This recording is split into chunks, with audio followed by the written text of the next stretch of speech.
어린이 놀이터 디자이너, 이름이 독특하지요.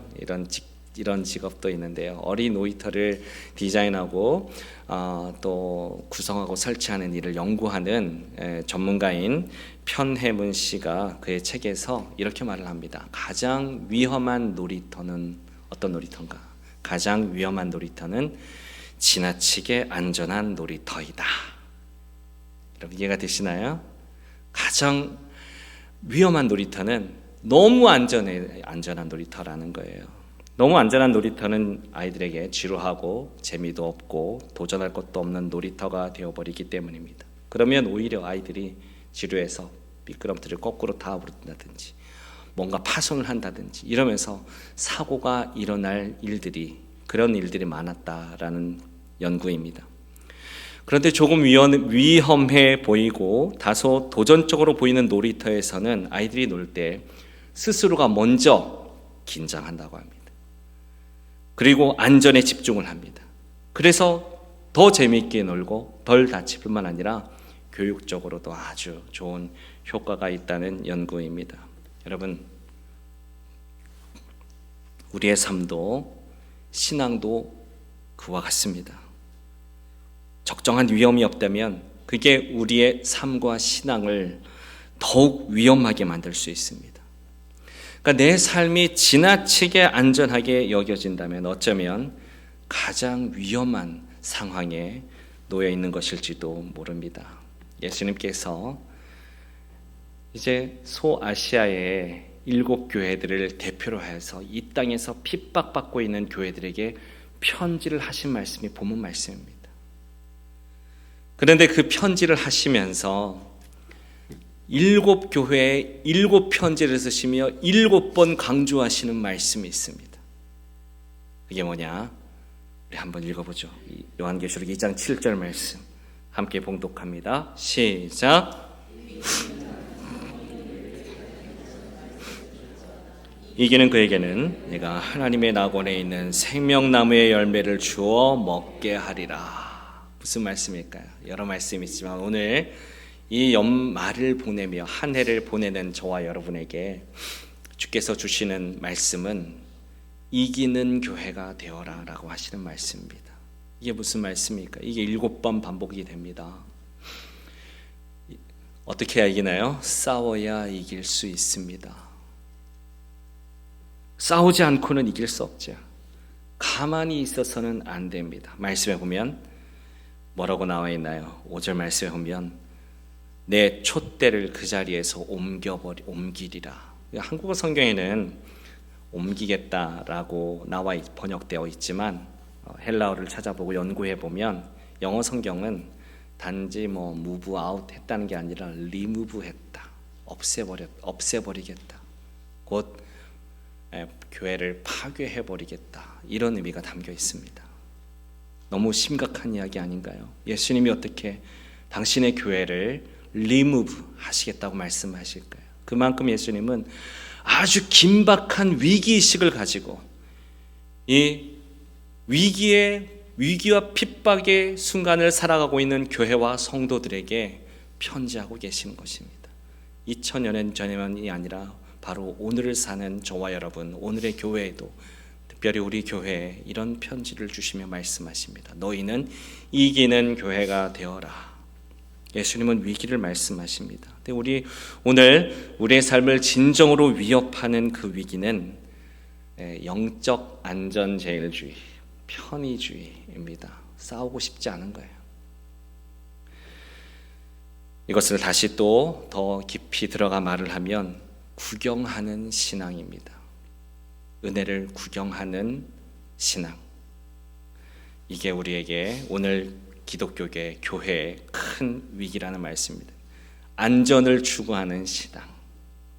그게 우리를 안전하게 만들 것 같지만, 우리 삶을 더 안전하고 풍요롭게 만들 것 같지만 사실은 그게 큰 위기이고 촛대를 옮기시기 직전의 위기다라고 주님은 말씀하십니다. 오늘 누구도 다 말씀, 은혜, 컨텐츠들을 자기 손 안에서 다 만날 수 있습니다.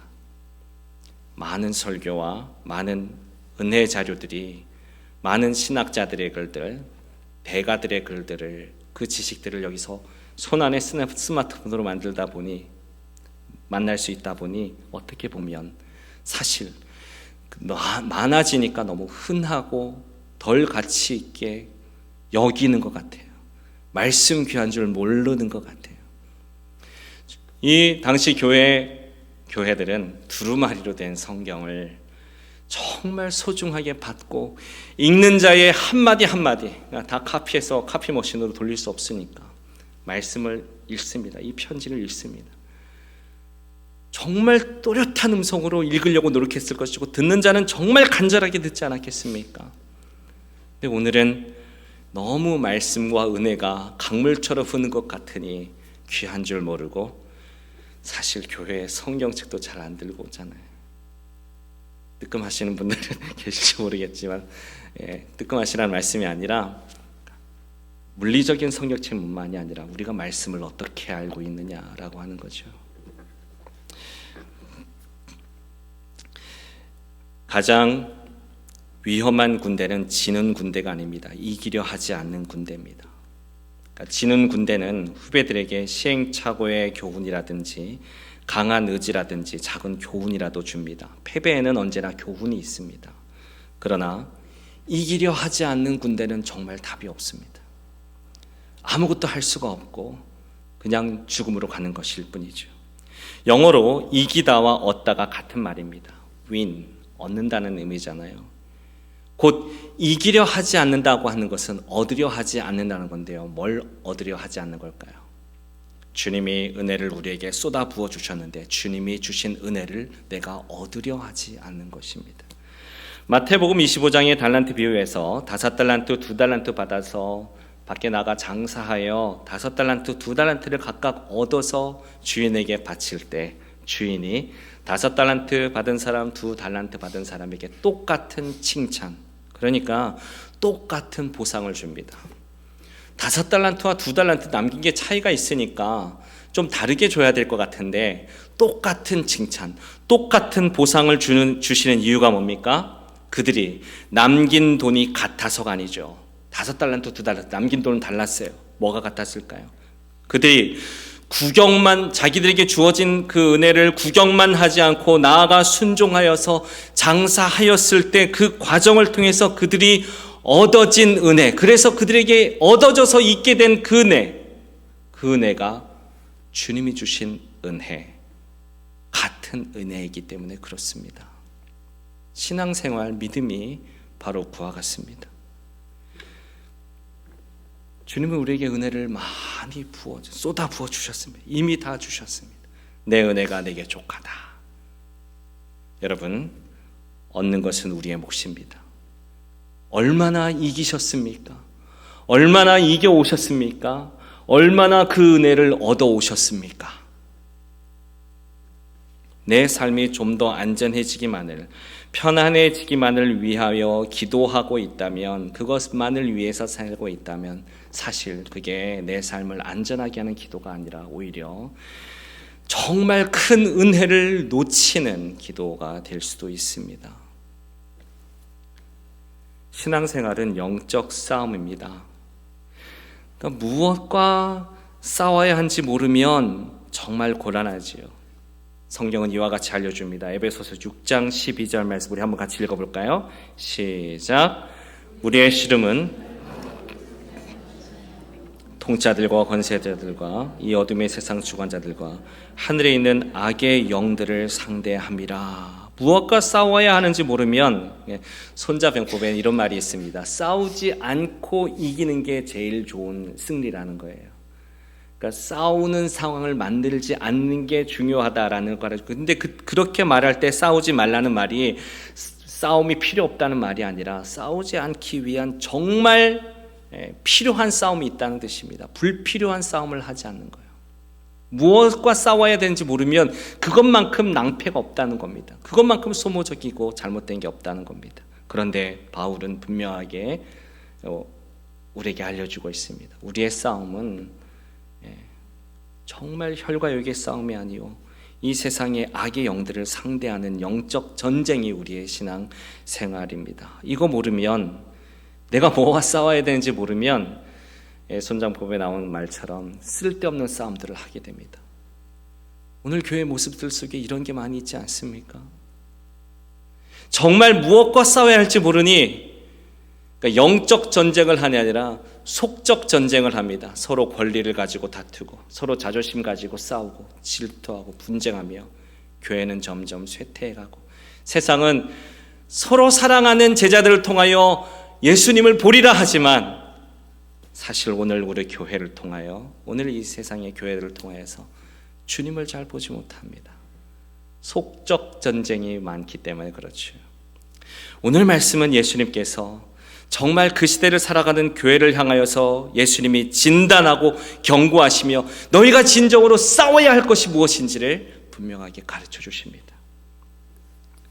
에베소 교회 7교회 가운데 첫 번째 교회는 가장 큰 교회였고 가장 일 잘하는 교회였습니다. 2절 3절을 한번 보실까요? 한번 같이 읽겠습니다. 2절 3절 시작. 내가 내 행위와 수고와 내 인내를 알고 또 악한 자들을 용납하지 아니한 것과 자칭 사도라 하되 아닌 자들을 시험하여 그의 거짓된 것을 내가 드러낸 것과 또 내가 참고 내 이름을 위하여 견디고 게으르지 아니한 것을 나누라. 너무 일 잘하고 있는 거 아니에요? 게으르지 않습니다. 성실합니다. 그리고 거짓을 분별할 줄 압니다. 얼마나 이게 귀한 일입니까? 오늘날에도 정말 귀한 일이잖아요. 거짓 선자를 속아낼 줄 알아요.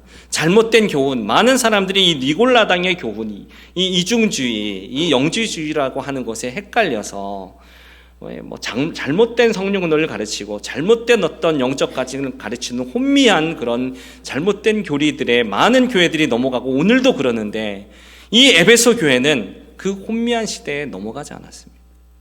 오히려 대적할 줄 알았고 속아낼 줄 알았어요. 그런데 아주 중요한 책망을 주십니다.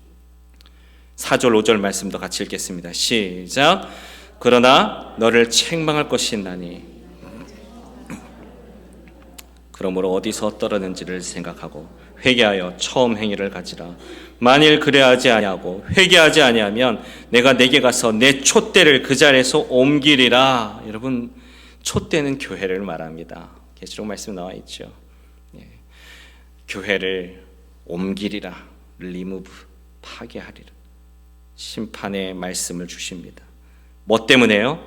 너희가 지금 다 잘했는데 뭐가 없다는 겁니까? 사랑이 없었다는 겁니다.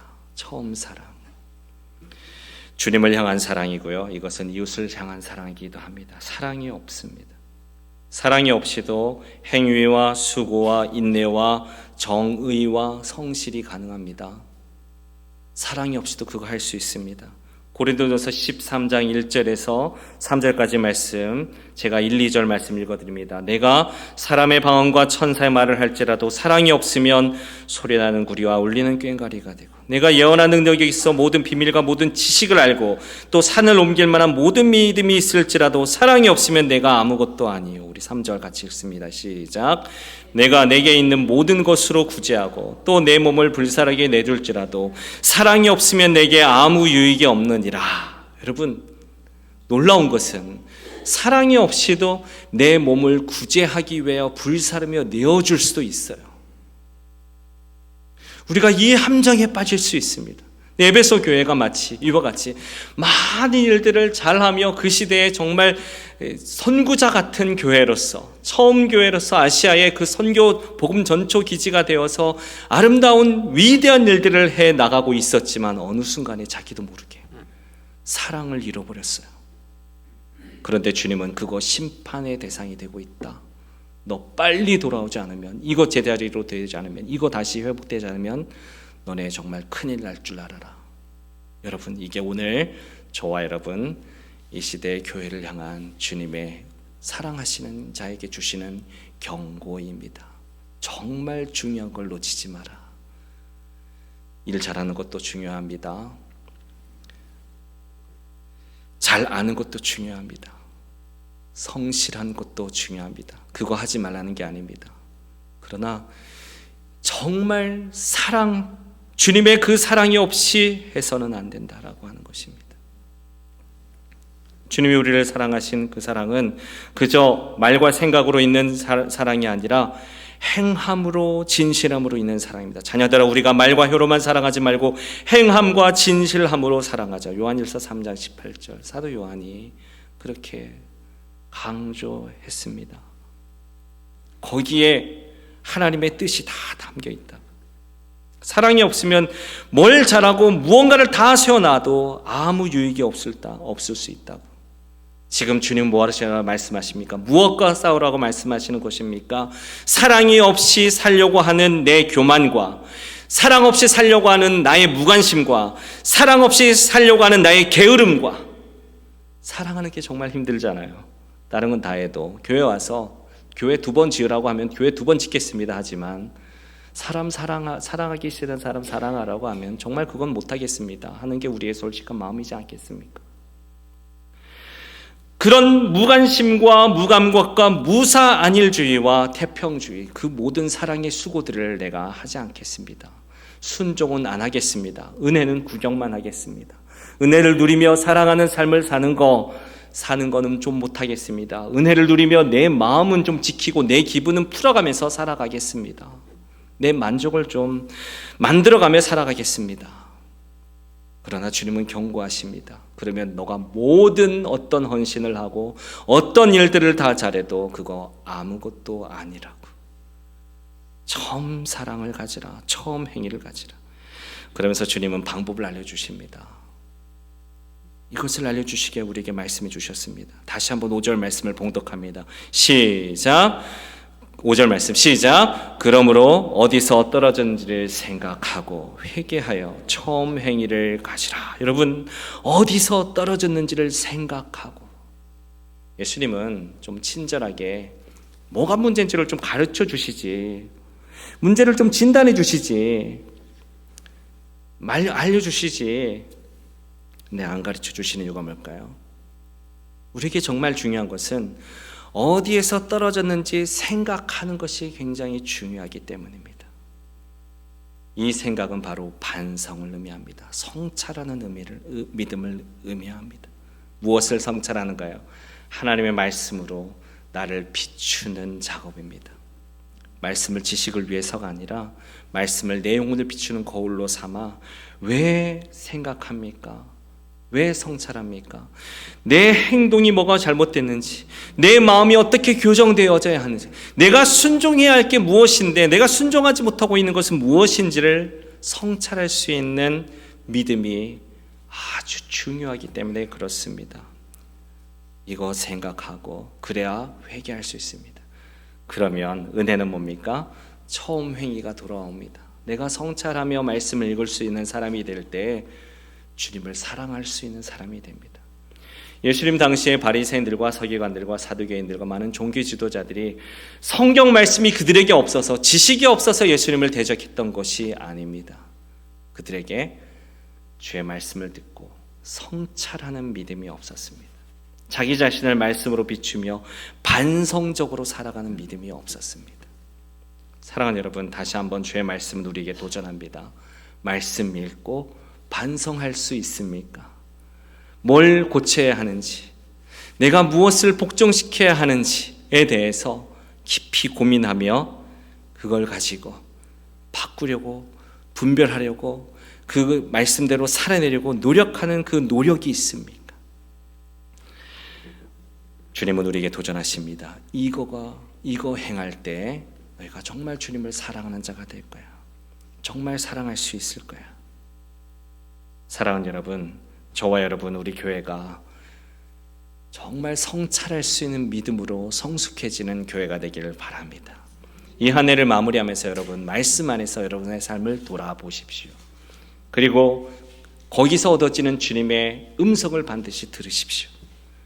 그리고 여러분의 삶에 도전하시는 주님의 음성을 구경하지 마시고 그걸 가지고 주님 앞에 달려나가십시오.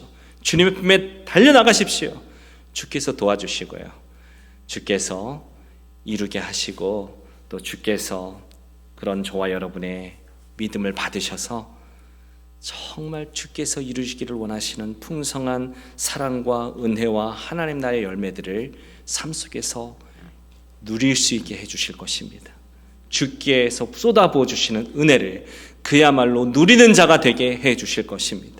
그래서 종교만 있고 지식만 있고 천하만 있는 사람이 아니라 주의 사랑이 있어서 세상을 바꿔나갈 수 있는 주의 교회, 주의 성도들이 되시기를 예수님의 이름으로 축복합니다. 아멘. 우리 한번 기도하죠.